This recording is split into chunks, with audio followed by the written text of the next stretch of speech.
இயேசுவில் அன்பார்ந்த சகோதர சகோதரிகளே, புனித வியாழன் அல்லது பெரிய வியாழன் என்று அழைக்கப்படுகின்ற இந்த நாளானது ஆண்டவர் இயேசு கிறிஸ்து தன்னுடைய கடைசி ராவுணவின் பொழுது ஏற்படுத்திய நற்கருணை குருத்துவம் என்ற மாபெரும் 2 அருள் அடையாளங்களை குறித்து நம்மை சிந்திக்க அழைப்பு விடுக்கின்றது.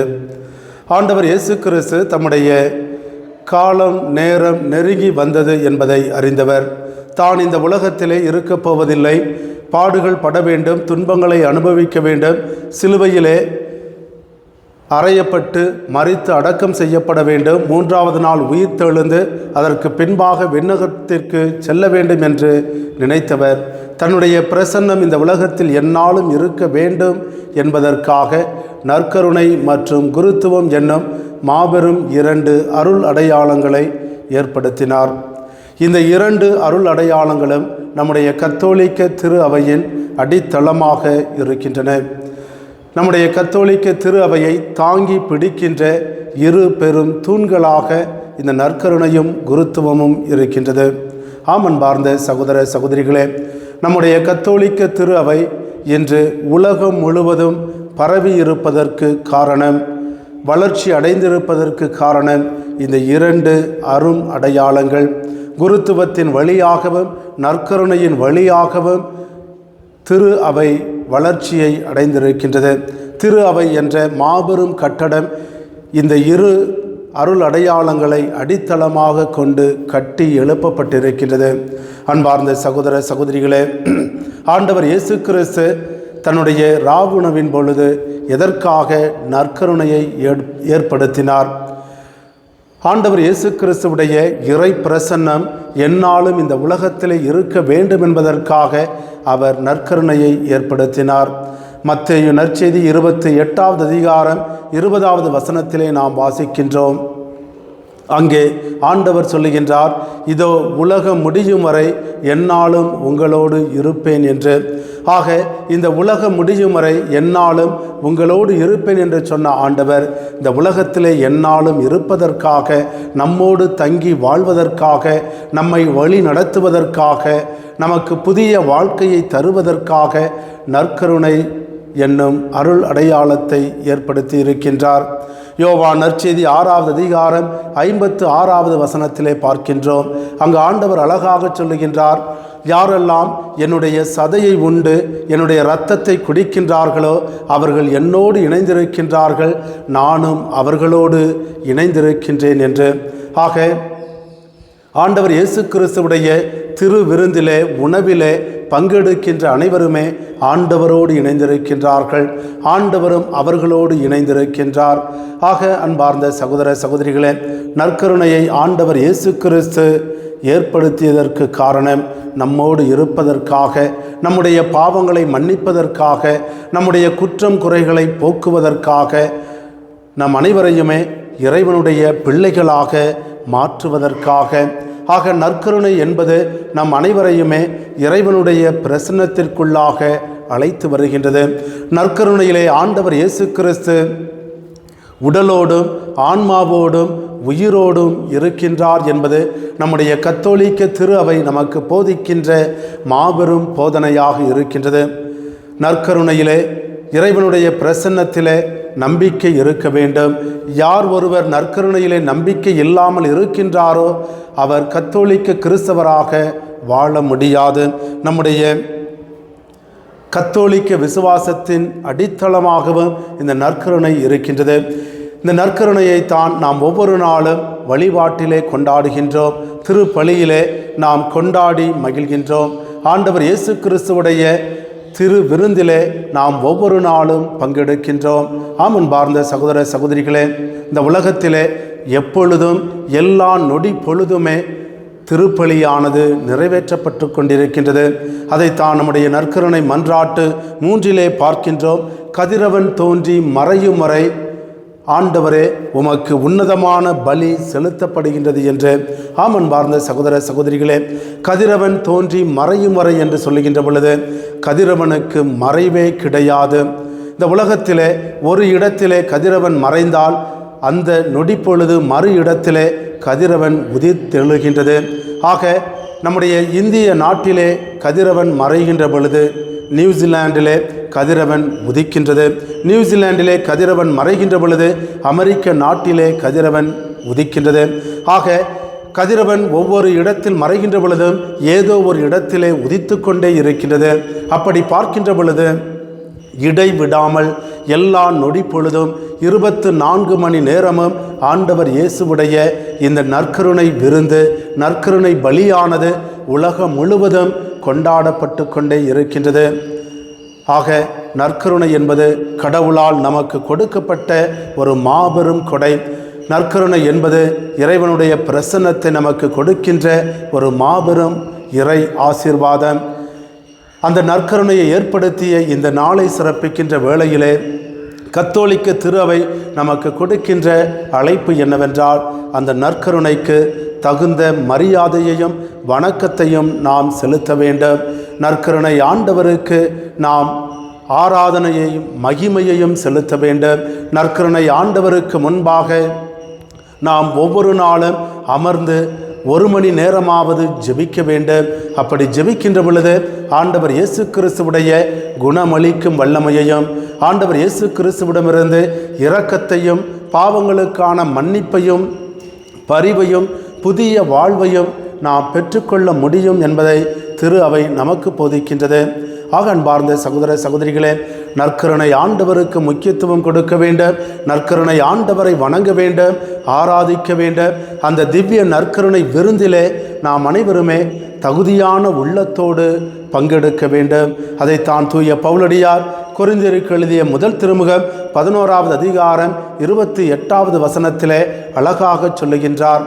ஒவ்வொருவரும் நற்கருணை விருந்திலே பங்கெடுக்கின்ற பொழுது தன்னைத்தானே சோதித்து பார்க்க வேண்டும். இந்த நற்கருணை விருந்திலே நான் பங்கெடுக்க தகுதியானவனா என்று சோதித்து அறிந்த பின்புதான் நற்கருணை விருந்திலே பங்கெடுக்க வேண்டும் என்று தூய பவுலடியார் சொல்லுகின்றார்.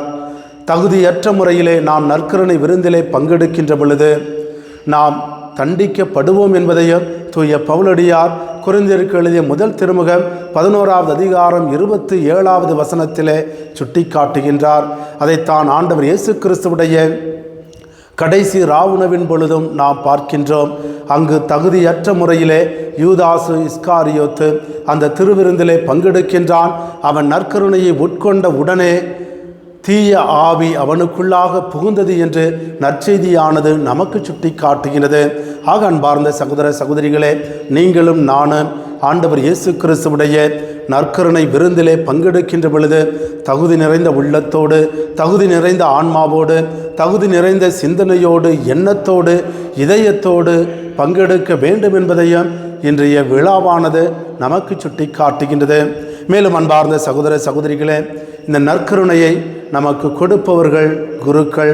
நற்கருணையை ஏற்படுத்துவதற்காகவும் நற்கருணையை மக்களுக்கு கொடுப்பதற்காகவும் ஆண்டவர் இயேசு கிறிஸ்து இந்த நற்கருணை என்னும் அருள் அடையாளத்தோடு சேர்த்து குருத்துவம் என்ற அருள் அடையாளத்தையும் ஏற்படுத்தியதை இன்று நாம் நினைவு கூறுகின்றோம். ஆம் அன்பார்ந்த சகோதர சகோதரிகளே, நற்கருணையும் குருத்துவமும் இரண்டோடு இரண்டு ஒன்றாக கலந்தது. இரண்டையும் நாம் பிரிக்க முடியாது. நற்கருணையையும் குருத்துவத்தையும் நாம் பிரித்து பார்க்க முடியாது. அப்படி பிரித்து பார்த்தோம் என்றால் அதனால் நமக்கு பொருள் இல்லை, அர்த்தம் இல்லை. குருக்கள் இல்லை என்றால் நற்கருணை இல்லை, நற்கருணை இல்லை என்றால் திரு அவை இல்லை என்று நம்முடைய புனித அன்னை தெரசாள் அவர்கள் நமக்கு சொல்லுகின்றார்கள். ஆக குருக்கள் நற்கருணையை ஏற்படுத்துகின்றார்கள்.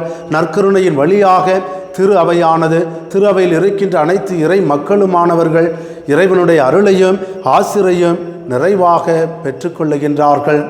குருவானவர்கள் அனைவருமே கடவுளால் தேர்ந்தெடுக்கப்பட்டவர்கள். இறைவாக்கின எரேமியா புத்தகம் 1வது அதிகாரம் 5வது வசனத்திலே நாம் வாசிக்கின்றோம். அங்கு கடவுள் அழகாக சுட்டி காட்டுகின்றார். இதோ உன்னுடைய தாயின் கருவில் நான் உன்னை உருவாக்குவதற்கு முன்பாகவே நான் உன்னை பெயர் சொல்லி அழைத்திருக்கின்றேன், உன்னை தேர்ந்தெடுத்திருக்கின்றேன். நீ பிறப்பதற்கு முன்பாகவே உன்னை அருட்பொழிவு செய்திருக்கின்றேன், உன்னை மாபெரும் இறைவாக்கினனாக நான் உயர்த்தியிருக்கின்றேன் என்று சொல்லுகின்றார். ஆக அன்பார்ந்த சகோதர சகோதரிகளே, குருக்கள் அனைவருமே இறைவனுடைய பிரசன்னத்தை இந்த உலகத்திற்கு எடுத்து கொடுக்கின்ற நற்கருணையை ஏற்படுத்துவதற்காக கடவுளால் தேர்ந்தெடுக்கப்பட்ட கருவிகள். எபிரேயருக்கு எழுதிய திருமுகம் 7வது அதிகாரம் 17வது வசனத்திலே ஆண்டவராகிய இயேசு கிறிஸ்து மெல்கிசதேக்கின் முறைப்படி என்றென்றும் குருவாக இருக்கின்றார் என்று சொல்லப்படுகின்றது. என்றென்றும் குருவாக இருக்கின்ற மெல்கிசதேக்கின் அந்த நிலையான குருத்துவத்திலே ஒவ்வொரு குருவானவரும் பங்கெடுத்து ஆண்டவர் இயேசு கிறிஸ்து செய்த அர்ச்சிக்கின்ற பணி, போதிக்கின்ற பணி, வழி நடத்துகின்ற பணியை இந்த உலகத்திலே செய்து கொண்டிருக்கின்றார்கள். ஒவ்வொரு நாளும் இறை மக்களுக்கு ஆண்டவர் இயேசுவையே உணவாக கொடுத்து கொண்டிருக்கின்றார்கள். புனித ஜான் மரிய வியானி அழகாக சொல்லுவார், அன்னை மரியாள் ஆண்டவர் இயேசு கிறிஸ்துவை இந்த உலகத்திலே ஒரே ஒரு முறை குழந்தையாக பெற்றெடுத்தார்கள். ஆனால் ஒவ்வொரு குருவானவரும் ஒவ்வொரு நாளும் ஆண்டவர் இயேசு கிறிஸ்துவை குழந்தையாக பலிபீடத்திலே பெற்றெடுக்கின்றார்கள் என்று சொல்வார். அன்பார்ந்த சகோதர சகோதரிகளே, ஒவ்வொரு குருவானவரும் ஒவ்வொரு முறையும் திருப்பலி நிறைவேற்றுகின்ற பொழுது அந்த திருப்பலியிலே ஆண்டவர் இயேசு கிறிஸ்துவை குழந்தையாக பெற்றெடுத்து இறை மக்களுக்கு, நம்பிக்கையாளர்களுக்கு உணவாக கொடுத்து கொண்டிருக்கின்றார்கள். அப்படிப்பட்ட குருவானவர்களுக்கும் நாம் தகுந்த மதிப்பையும் மரியாதையையும் வணக்கத்தையும் செலுத்த வேண்டும் என்பதையும் இன்றைய விழா நமக்கு அழைப்பாக கொடுக்கின்றது. அன்பார்ந்த சகோதர சகோதரிகளே, ஆண்டவர் இயேசு கிறிஸ்து எப்படி நற்கருணையிலே பிரசன்னமாக இருக்கின்றாரோ அதே போல ஒவ்வொரு குருவானவரிடத்திலுமே அவர் பிரசன்னமாக இருக்கின்றார். நற்கருணையிலே நாம் இறைவனுடைய பிரசன்னத்தை பார்ப்பது போல ஒவ்வொரு குருவானவரிடத்திலுமே நாம் இறைவனுடைய பிரசன்னத்தை பார்க்க வேண்டும். அந்த இறை பிரசன்னத்திற்கு நாம் தகுந்த மரியாதையையும் வணக்கத்தையும் செலுத்த வேண்டும். குருவானவர்கள் வழியாக இறைவன் நமக்கு அருளையும் ஆசிரையும் கொடுக்கின்றார். குருவானவர்கள்தான் நம் அனைவருக்குமே திருமுழுக்கு என்னும் அருள் அடையாளத்தை கொடுத்து அந்த அருள் அடையாளத்தின் வழியாக நம்முடைய ஜென்ம பாவங்களிலிருந்து நமக்கு விடுதலையை கொடுப்பதோடு நம் ஒவ்வொருவரையும் இறைவனுடைய பிள்ளைகளாகவும் திரு அவையின் உறுப்பினர்களாகவும் மாற்றுகின்றார்கள். அதே குருவானவர்கள்தான் நம் அனைவருக்குமே நற்கருணை என்னும் அருள் அடையாளத்தின் வழியாக ஆண்டவர் இயேசு கிறிஸ்துவுடைய உடலையும் இரத்தத்தையும் நமக்கு உணவாக கொடுத்து நம்முடைய ஆன்மீக வாழ்க்கையை பலப்படுத்துகின்றார்கள். அதே குருவானவர்கள் வழியாகத்தான் நமக்கு தூய ஆவியானவர் என்னும் கொடையானது நிறைவாக பொழியப்படுகின்றது. அதே குருவானவர்கள் வழியாகத்தான் நாம் நோயினால் பாதிக்கப்பட்டிருக்கின்ற பொழுது கடவுள் நம்மை தேடி வந்து நோயுள் பூசுதல் என்னும் அருள் அடையாளத்தின் வழியாக நம்முடைய நோய்களிலிருந்து நமக்கு விடுதலையையும் நல்ல உடல் உள்ள ஆரோக்கியத்தையும் தருகின்றார். குருவானவர்கள்தான் திருமணம் என்னும் அருள் அடையாளத்தின் வழியாக இறை மக்களை கணவன் மனைவியாக இணைத்து புதிய குடும்பத்தை உருவாக்க வழிவகை செய்கின்றார்கள். அதே குருவானவர்கள்தான் நாம் இறந்து போகின்ற பொழுது நம்முடைய இறுதிச் சடங்கை மரியாதையோடு வணக்கத்தோடு வழிநடத்தி நம்முடைய ஆன்மா விண்ணகத்திற்கு செல்ல அவர்கள் வழிவகை செய்கின்றார்கள். அன்பார்ந்த சகோதர சகோதரிகளே, குருவானவர்கள் வழியாக இறைவன் நம் ஒவ்வொருவரையும் தேடி வருகின்றார். குருவானவர்கள் வழியாக இறைவன் நம் ஒவ்வொருவரையும் ஆசிர்வதிக்கின்றார். குருவானவர்கள் வழியாக இறைவன் நம் ஒவ்வொருவருடைய பாவங்களையும் மன்னிக்கின்றார். குருவானவர்கள் வழியாக இறைவனுடைய இரக்கமும் பரிவும் நம் ஒவ்வொருவருக்கும் நிறைவாக பொழியப்படுகின்றது. குருவானவர்கள் வழியாக இறைவனுடைய விண்ணக மன்னக ஆசீர்வாதங்கள் நம் அனைவருக்குமே கிடைக்கின்றன. அத்தகைய குருவானவர்களுக்கும் நாம் தகுந்த வணக்கத்தையும் மரியாதையும் செலுத்தி குருவானவர்களுடைய போதனையின்படி நாம் வாழ வேண்டும் என்பதையும் திரு அவையானது நமக்கு போதிக்கின்றது. அன்பார்ந்த சகோதர சகோதரிகளே, பல நேரங்களிலே நாம் குருவானவர்களை குறை சொல்லி கொண்டிருக்கின்றோம். இந்த குருவானவர் சரியல்ல, அந்த குருவானவர் செய்கின்ற காரியங்கள் சரியல்ல என்று நாம் குறை சொல்லி கொண்டிருக்கின்றோம். அன்பார்ந்தவர்களே, நாம் ஒன்றை புரிந்து கொள்ள வேண்டும். குருவானவர்கள் பலவீனமானவர்கள். காரணம், குருவானவர்கள் உங்களைப் போல சாதாரண குடும்பங்களிலே பிறந்தவர்கள்தான்.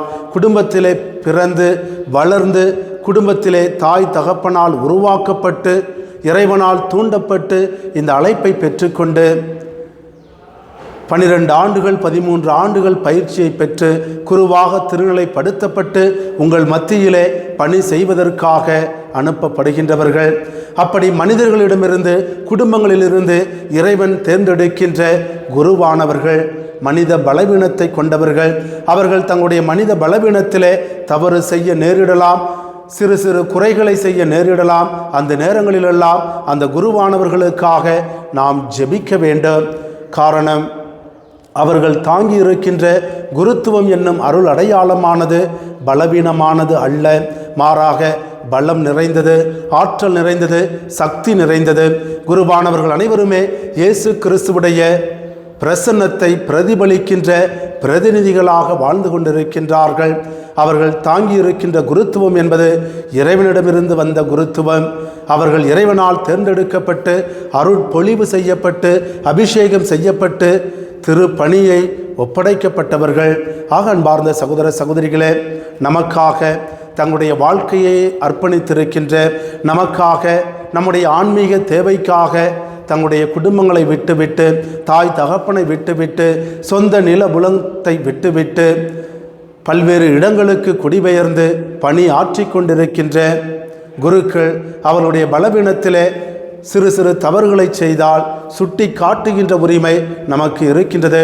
ஆனால் குருவானவரை பழித்துரைக்கவும், குருவானவர் மீது வீண் பழி சுமத்தவும், குருவானவரை பற்றி தேவையில்லாத மொட்டை கடிதங்களை எழுதி பெயரை கெடுப்பதும் நம்முடைய வேலை அல்ல. குருவானவர்கள் தவறு செய்தார்கள் என்றால், பாவம் செய்தார்கள் என்றால் கடவுள் அவர்களை பார்த்து கொள்வார். நம்முடைய வேலை, இறை மக்களாகிய நம்பிக்கையாளர்களாகிய நம்முடைய கடமை என்னவென்றால், நமக்காக இறைவன் கொடுத்திருக்கின்ற குருவானவர்களுக்காக ஜெபிக்க வேண்டும்.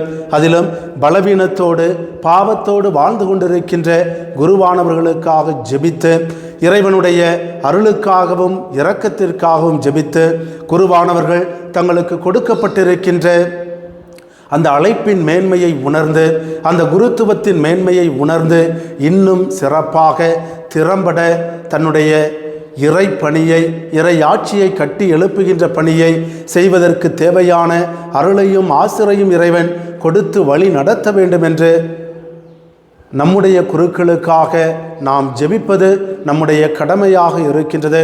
எனவே அன்பார்ந்த சகோதர சகோதரிகளே, நற்கருணைக்கு எந்த அளவுக்கு முக்கியத்துவம் கொடுக்கின்றோமோ, எந்த அளவுக்கு மரியாதை செலுத்துகின்றோமோ, அதே அளவுக்கு குருக்களுக்கும் முக்கியத்துவம் கொடுத்து, குருக்களுக்கும் மரியாதை செலுத்தி நம்முடைய கத்தோலிக்க கிறிஸ்தவ வாழ்க்கையை இறைவனுக்கு ஏற்ற வாழ்க்கையாக, ஆண்டவருக்கு ஏற்ற வாழ்க்கையாக நாம் வாழ முயற்சி செய்வோம். கடவுள் நமக்கு கொடுத்திருக்கின்ற இந்த இரு பெரும் அருள் அடையாளத்திற்காக இறைவனுக்கு நன்றி செலுத்துவோம். நற்கருணை, குருத்துவம், இந்த 2 அருள் அடையாளங்களின் வழியாக இறைவனுடைய பிரசன்னமானது இந்த உலகத்திலே இருக்கின்றது.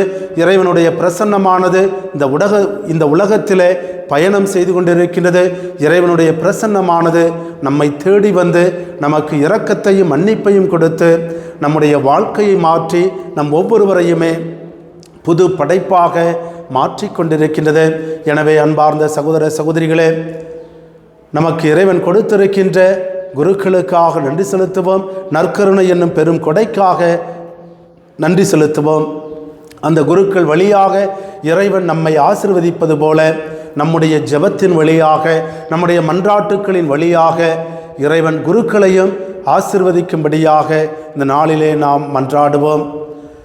நற்கருணை, குருத்துவம் என்னும் 2 பெரும் அருள் அடையாளங்களை கொடுத்து நம்மோடு இருந்து நம்மை வழி நடத்துகின்ற எல்லாமுள்ள இறைவன் தொடர்ந்து நம்மையும் நம்முடைய கத்தோலிக்க திரு அவையையும் நிறைவாக ஆசீர்வதித்து தம்முடைய அன்பின் பாதையிலே வழி நடத்தி காத்திருள்வாராக. குருக்கள் வழியாக இறைவன் நம்மை ஆசீர்வதிக்கட்டும். நம்முடைய ஜெபத்தின் வழியாக இறைவன் குருக்களையும் ஆசீர்வதித்து வழி நடத்தட்டும். ஆமேன்.